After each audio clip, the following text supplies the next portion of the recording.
Hi guys, so I'm here with my mate Matt, and today we're going to talk about why you should hire a coach. Even coaches need coaches. So I'm a fitness coach, I'm a strength coach, and I have a powerlifting coach, and I have a nutrition coach, and I have a coach for mindset work as well. Matt, do you want to introduce yourself and let us know where you think a coach is really useful for you? Yeah, so you have introduced me, but yeah, Matt Sharkey Sims, met Natalie a few years ago now, become really good friends, train together when we can, don't we? Yeah, I'd say coaches for me have really helped me change things, why I decided to be one. And also I've got a business coach, a mindset coach, and at the minute a personal coach PT as well. So yeah, I think Why why do you think it's a good reason for people to hire a coach? um because put it this way, uh you could call a driving instructor a coach. Yeah. Can't You can't drive or learn to drive without a coach, a driving instructor. Now you could do it with your family. I know some people do it, but there's a difference there. There's a difference because family is family. But I never coach my family. Yeah, me neither. Um, so yeah, I think it's a necessary if you I think everyone wants to do everything themselves anyway. I think that's kind of a human thing, and there's nothing wrong with that. But maybe it'll only last so long. And I think we can all accomplish quite a lot by ourselves, but there is always a point you get to when you'll need a bit of help. Yeah. And ways to notice that are if you're just kind of repeating the same stuff all the time and things don't seem to change. Um, yeah, and you kind of it's something really good. I like working with people. I love having coaches. I love it. And while I have the money to invest in that and in myself, which I might priority for, um, I will do it 100%. Amazing. Yeah, I think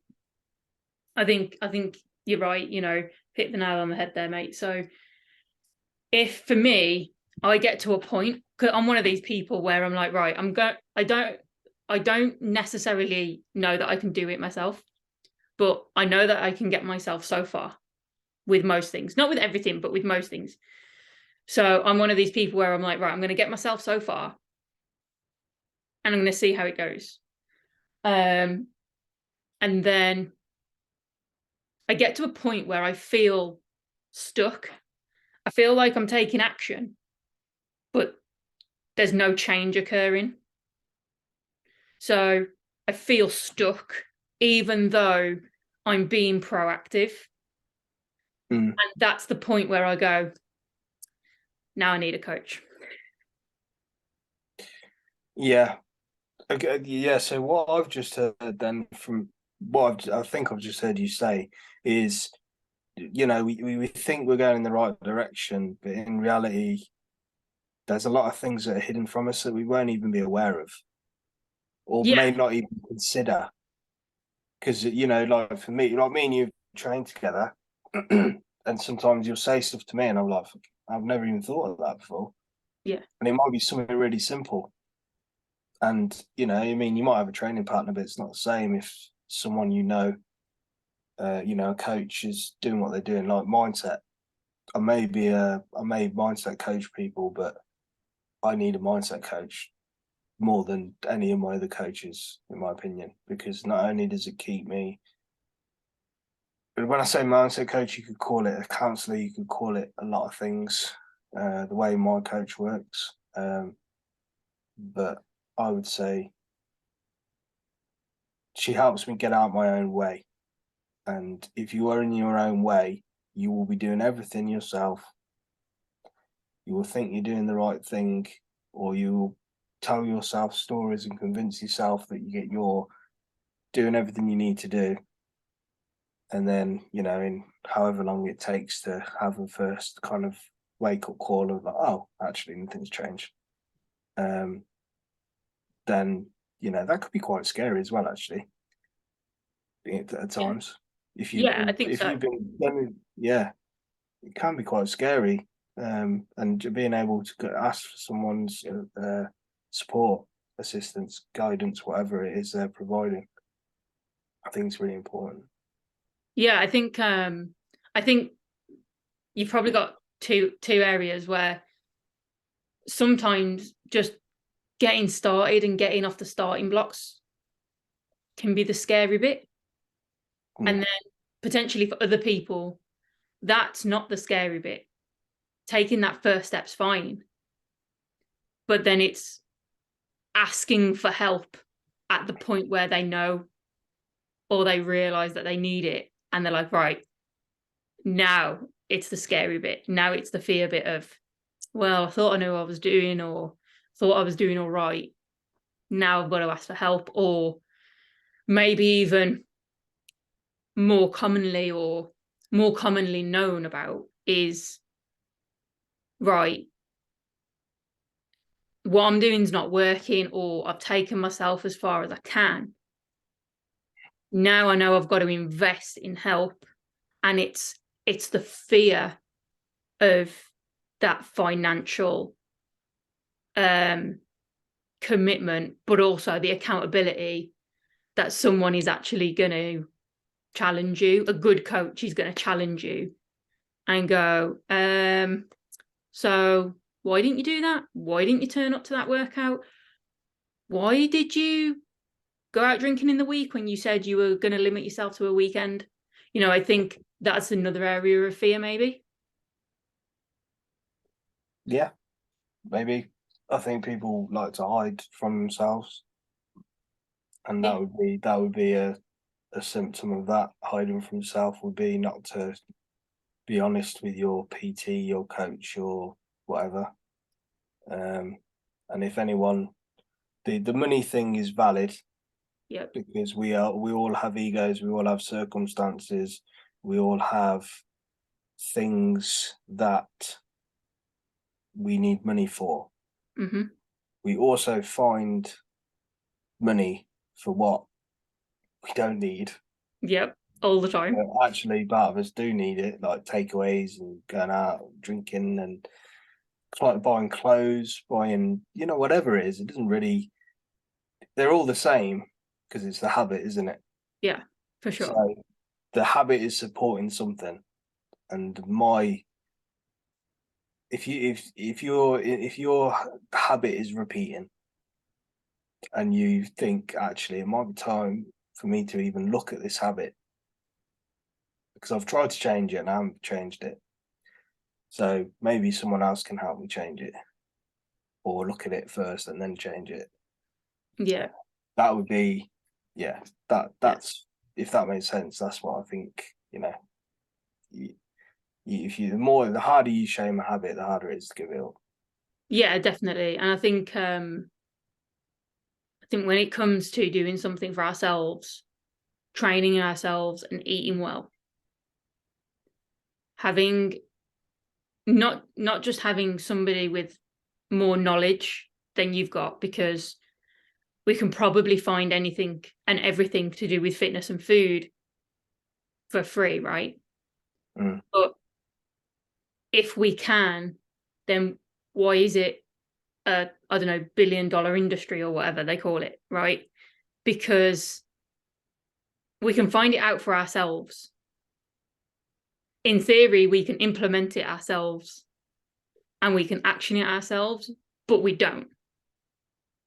So we need somebody potentially for the knowledge, because we don't want to find it ourselves, or what we've found ourselves is just too overwhelming. mm, Or potentially for, I know what I'm doing, but I don't force myself to do it. I've got no accountability. mm. And then I think the other one, for me anyway, is you always give yourself an easy option. Sure. right? So training, perfect example.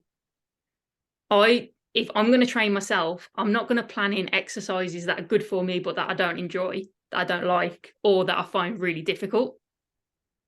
Unless it's specifically something I want to improve on, then I've got no choice. But I know, like, you love your burpees. And I I don't miss plan leg days regularly. I don't plan in burpees in my programs because I absolutely despise them, and I just think these are not doing me any good at all. Where having a coach, My relationship with burpees has changed since I did the 1500 for charity. yeah, yeah. They have significantly changed since that. I still love them, but I'm more conditional now. If it's any more than 50, I'm going to question it. Yeah. I don't think I've ever done 50 burpees in my life. Ever. Yeah. Yeah, I mean, so what I hear from what I just heard you say, or is we're always going to pick the easier option, and and I think we might have mentioned this last time we spoke. No one spends 7 days a week outside the comfort zone. No. That's why having a coach every day isn't necessary. Yeah. But maybe having a coach once or twice or whatever a week, for whatever your goals are to assist you, then 100%. And the other thing is, it's there's something about making an investment in yourself that is for, I'm going to use the term personal development instead of like ego gratification. Like, say, I don't know, you get a raise at work and you've been thinking about a PT for a while, but you're like, no, nah, I'm going to do it yet. I'm going to wait till after this and whatever this. Tell yourself the story to put it off, which is human, by the way, right or wrong. There's nothing in it. But then you might, I don't know, buy yourself a new watch or a new car or something. And by the way, there's nothing wrong with it. For me, the watch and the car will take you so far and gratify so much. The investment in yourself, you'll remember forever. Yeah. Whether it's a short-term thing or a long-term thing. I'm never gonna ever forget the coaching that I've had ever, because it has been significantly life-changing. Does that mean it's fixed all my issues, problems, concerns, struggles? No, because there's no red pill out there. That's why the fitness industry is $1 million, gazillion dollars, pounds, whatever, because everyone's selling the red pill. Yeah. Or there's part of the marketing. Because I mean, I think everyone's waiting for something like that to actually materialize that everyone knows about. Because if everyone would know about the red pill if it existed. Like, the pill that you take and you lose 4 stone in overnight. Yeah. And your skin just tightens up and your muscles just kind of firm up and stuff. I mean, like, yeah, amazing. Not everyone would probably want to do that, but at the minute that doesn't exist. Yeah, for sure. I'd say it's probably a good thing, because what would be the consequences of that? If you could change your body shape to that degree overnight, how would you change your lifestyle? Would you even look at changing your habits? Yeah. No, Yeah. This I'll is take away every night. Yeah, it's a really good point. This is why, like, potentially people have like people who potentially have like a gastric band, or they'll have surgery for obesity or something like that, potentially isn't necessarily the right path to go down, because there's so many people who don't change their lifestyle after they've had the operation or after they've had their procedure. And you're like, well, no, you've been told multiple times that if you have this done, you have to change X, Y, Z. I know a woman who had a gastric band, and one of the things she was told is you have got to increase your protein intake. You have got to do this. I don't know the details, and she said I tried and I couldn't, and the weight started to come back on. So I got a coach. She said I got a coach who could keep me accountable, who could help me figure out ways to get more protein into my diet, make it easier for me to actually consume what I needed to consume on a daily basis, and actually hold me accountable to doing it. And I think when people get a quick fix like that, maybe your point's completely valid.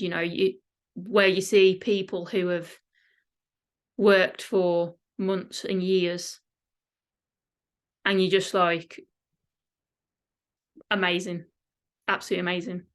And they might slip back a month or two, maybe put on a stone, but something in their brain goes, whoa, we've done all this work for the past 12 months, stop it. And they can stop it, and they can get back on it. And I think that's really important as well when you're talking about a quick fix. Yeah, I agree. Again, it's like discounting all the effort you put in. Yeah, sure. Why when it comes, obviously we're talking about health and fitness more specifically. You said you've just hired a PT, but you're a qualified PT. So I don't practice as one, but yeah. yeah, you've got the qualifications, you've got the knowledge, you've worked in gyms, you've been in the industry, you've been around the industry a long time. Why do you have a personal trainer coach?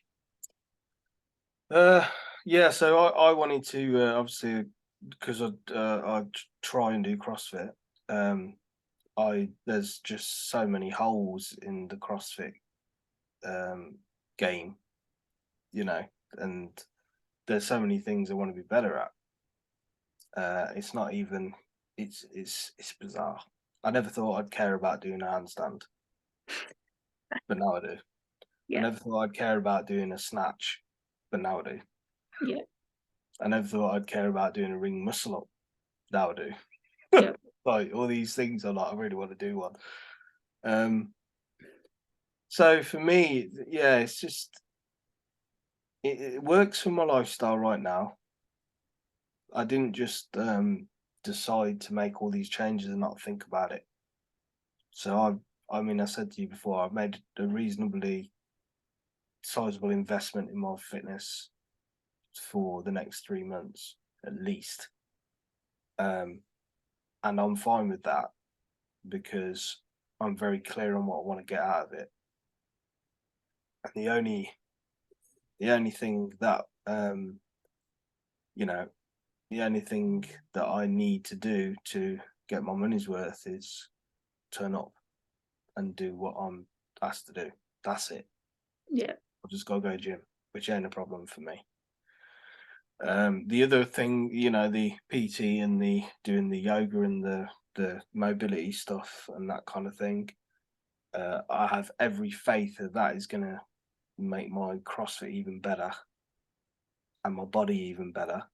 yeah, That's harder to keep accountable for because I don't get the same buzz from it. But at the same time, I felt amazing after I did it last week. yeah, So, yeah. To answer your question, I want to become a better athlete, a better CrossFitter. That's a very literal reason I'm doing it.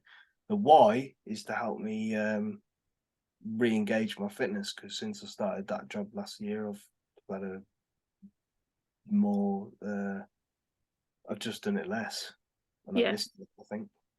yeah, And there's some deeper reasons, but I'd have to speak to my coach about that to find out what they are because I haven't even looked at them yet. Yeah, and I think you hit on a really good point there. So, a little bit what I mentioned earlier is you kind of avoid the things that you don't necessarily like to do. Like you don't get the same buzz off yoga and mobility work than you do off your CrossFit classes and your lifting. I'm the same, right? So I do not enjoy deadlifting at all. So my coach, he's like, right, deadlift today. Here's your plan. And he's there. He's right there. And if I don't turn up, he'll message me and he'll go, where are you? Can't make it today. Okay. Here's your deadlift plan. Send me a video. And if I don't send him a video, he's like, where's the video? Right. And it's if it's something I want to get better at, and for me as a competitor, I need to get better at the deadlift as well as the bench and the squat, but I don't enjoy the deadlift as much. So there will be times where I get up in the morning and I'm completely happy to deadlift. But there'll be other times, especially when I'm looking at big numbers, where I'm like, I really don't want to do this today. That's normal, that's human. It's going to be part of everybody's journey.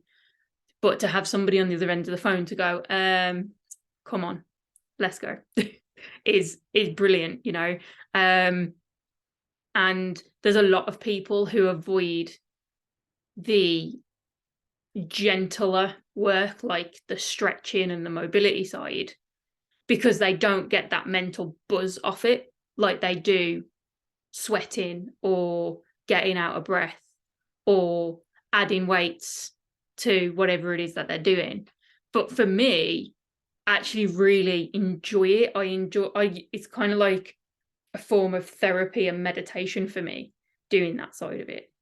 I've just got to make sure that I plan the time in to do it, because I don't necessarily see it as a workout. So if I know my workout's going to be quite rushed, that's the first bit that goes, and that's what I need to change. I need to change my commitment to making time to put that sort of stuff in, because you are right, the buzz isn't the same. Even though I enjoy it, the buzz isn't the same. Yeah, it's one of them intangible benefits, I think. It's like, you know, the law of attraction, that kind of thing. It's something you can't really consciously feel that in the same way. It doesn't give your ego the same gratification. I Yeah, don't absolutely. think. Absolutely. When I did the yoga last week, I was surprised how quick I felt really relaxed. Mm-hmm. And I was also surprised how I actually did most of the poses and felt okay, but at the same time, I was like, "Oh my lord!" I know that I haven't done it for so long because I felt it. It was Yeah. bizarre. And then we were doing breathing and meditation stuff during it as well. Nice. And it's not just about the body, the mobility and the flexibility. It's good for your internal systems. It's your digestive system and all that kind of thing. It's all connected. Yeah. And it's another thing to kind of say, oh, that's another reason why I can do it, but still, Yeah. your gratification ain't the same. Yeah. So Yeah. we're recording this in January, but this can apply to any time of year. People have got this enthusiasm to start their health and fitness journey, to get healthier, to be healthier. Yeah. And they're like, right, I'm going to join a gym, or I'm going to buy this equipment and I'm going to go. And they go in 7 days a week. End of January comes, everybody knows the gyms get quieter. The stuff starts gathering dust in the corner or becomes a clothes rail in your spare room or whatever. That's a normal thing. We've got this enthusiasm. We can do it ourselves, and we fire out the hole. For people who are like that, what advice would you give them in terms of hiring a coach?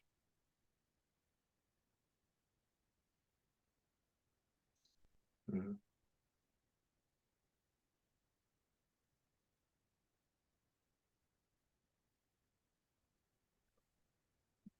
Um,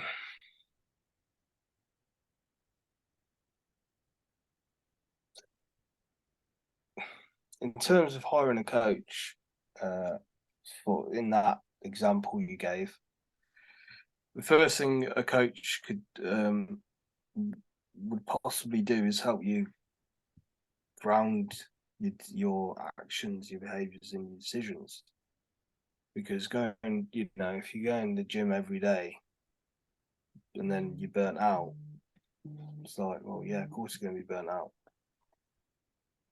You could go from 0 to 7. It's not, you can't maintain that. Yeah. And that's another thing that coach can help you with, the fucking bullshit stories you can have. Yeah. For sure. If I go out tonight and I don't go to gym tomorrow, I'm going to put a half stone back on. What? No. Yeah. No. In fact, my mum, you know how well my mum's done on her weight loss recently. Nothing to do with me. Fair play to her. She's done it her way. Yep. Not the way I'd do it, but done it. Weight's Yep. off. Who cares how you did it, kind of thing.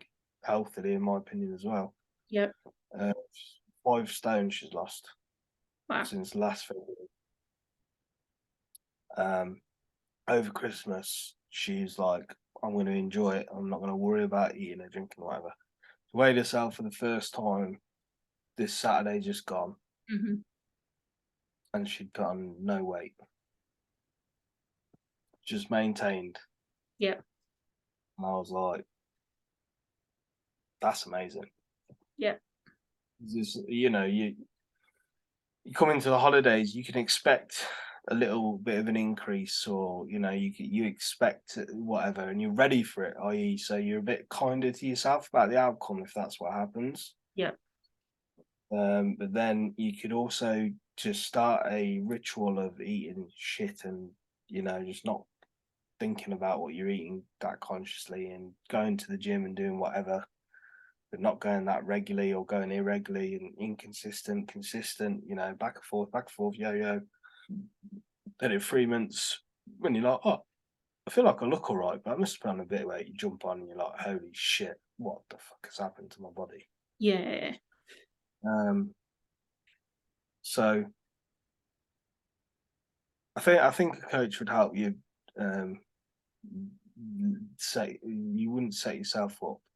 I think that's all people do. To be honest, I think that's why we all will have some sort of failure, Yeah. or failures with the goals and ambitions we have, because we set ourselves up for it. Yeah. Just unrealistic. Just you're not even thinking about the little things, just thinking about the big things. And I think coach would help that. And again, like you said earlier, the knowledge is out there. You can find it. It's all out there. People don't find it. People don't. They follow people Yeah. in certain jobs, like fitness people or whatever, like CrossFitters. I follow the CrossFitters, but I don't watch how they train. I don't watch anything to do with what they do, Yeah. because that's not what I follow. Yeah. That I just coaching that my gym tells me to do, or that I've been programmed to do. Yeah.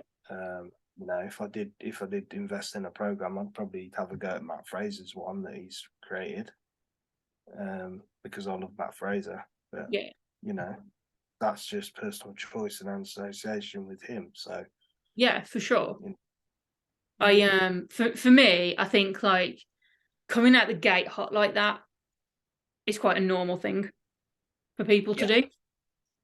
So my advice for people who are like that, or who have found themselves in that position, what I think a coach will help you do is slow down and create a realistic plan that is sustainable long term. Yeah. That's how I would look at it. And sometimes you might find a coach where you have to ask them for something like that, because they might not be that way inclined as a personal trainer.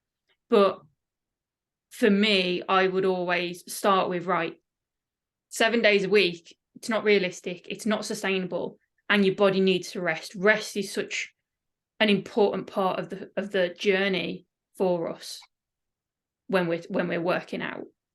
And I've got clients that are like, well, I want to work out 7 days a week because I enjoy it.